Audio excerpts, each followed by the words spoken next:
So, a few years ago, I found myself in a pretty serious relationship with my girlfriend. Everything seemed fine until one night, she dropped a bombshell that I never saw coming. As we were chatting about our lives and our future together, she casually mentioned something that made my heart sink. She told me quite bluntly that I had never made her orgasm. In fact, she confessed no one ever had. Every time she acted like it had happened, yeah, she was faking it. And just when I thought it couldn't get any worse, she added this little detail. There was one person who came close to making her come, her cousin. Yep, you heard that right. Her cousin. I mean, who does that? In a desperate attempt to spice things up and understand her better, I proposed a game. We would create a sex-themed vision board together, sharing our bedroom bucket lists.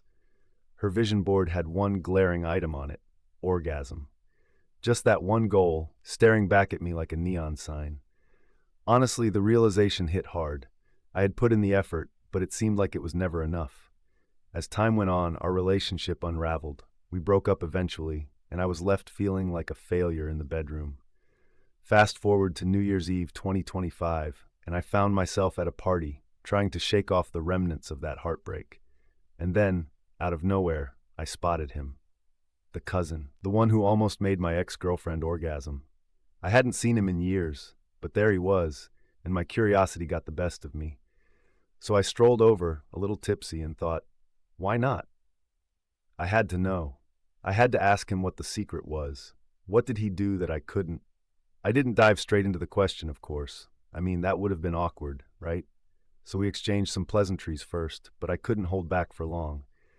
I leaned in, and with a mix of urgency and alcohol-induced courage, I asked him, what was it? What did you do differently? His body language was a giveaway. He was clearly a bit buzzed himself. But then he surprised me. Instead of giving me a deep, intricate explanation of his techniques or some magical advice, he said something that really hit home. He explained that it wasn't his technique that turned her on, but the thrill of it all being taboo. The fact that they were family, albeit distant family, made it all the more exciting for her. Suddenly, it all clicked. The allure of forbidden fruit, the excitement of the taboo, it was a game changer. He then slung his arm around my shoulder, which was a bit unexpected, but somehow comforting. He started sharing more about his own experiences, revealing that he mostly hooked up with guys these days. I chuckled nervously, trying to digest this whole new layer of information. He went on, explaining that in his experience, fucking guys was more straightforward. He said, the cum comes out or it doesn't. No mystery, no question marks. I nodded along, trying to keep the conversation light, but inside I was wrestling with my thoughts. I told him that I actually preferred the mystery, the unpredictability that came with being intimate with women. It was part of the allure, right? But then he leaned in closer, with his head resting on my shoulder, and said something that caught me off guard. Once you pick dick, you fucking stick. I didn't know how to respond to that. It was such a bizarre moment, sharing this vulnerable conversation with the cousin of my ex while the clock was ticking down to a new year. I decided it was time to wrap things up. I thanked him for the chat, saying something like, my girlfriend is probably wondering where I am, even though, let's be honest, there was no girlfriend waiting for me.